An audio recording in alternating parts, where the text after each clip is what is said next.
Hey there, have you ever looked at a really complex math formula and just seen, well, a story? That's exactly what we're going to do today. We're going to take a mathematical expression and translate it not as a bunch of cold instructions, but as a living, breathing, visual narrative.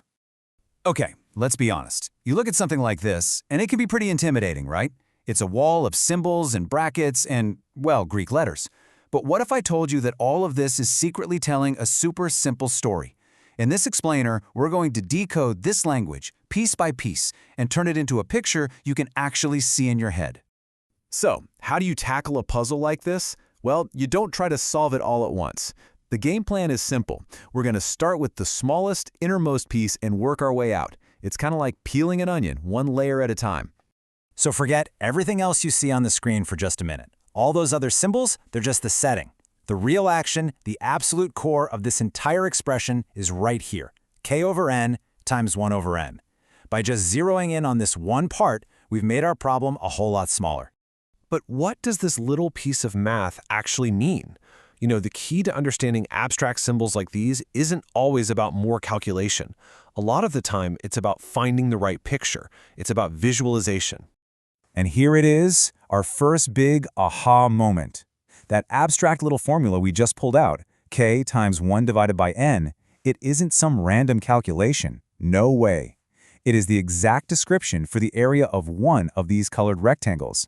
It's basically the blueprint for a single piece of our picture. And trust me, it's way simpler than it looks. Every rectangle has an area, right? It's just length times height. Well, in this picture, which is just a 1 by 1 square, the height of each of these little strips is 1 over n, and the length of any given strip, let's call it the kth one, is k over n. You multiply them together, and boom, you've got the area of that one specific rectangle. That's it. Awesome.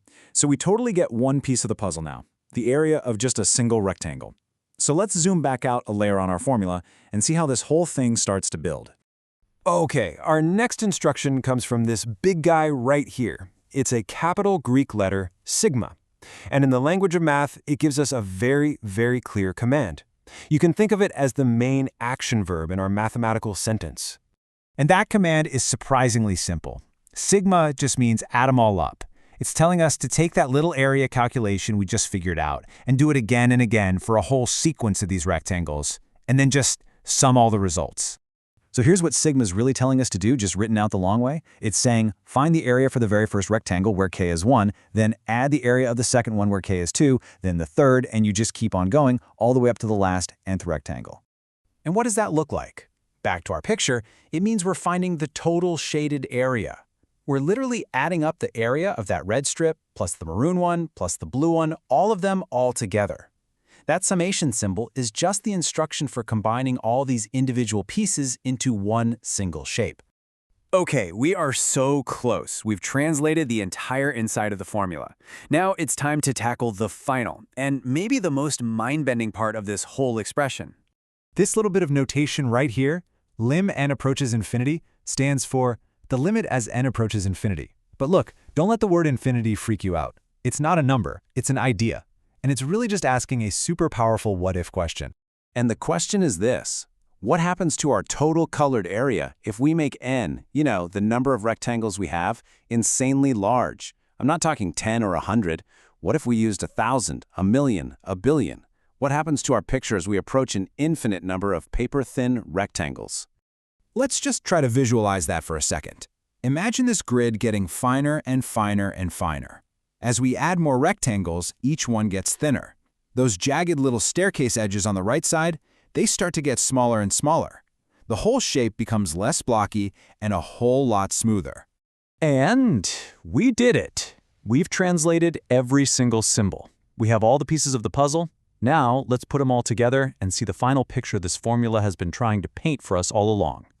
So let's go all the way back to the original question. What is the value of this entire thing? What is the total area of all those rectangles in the limit as we make them infinitely thin?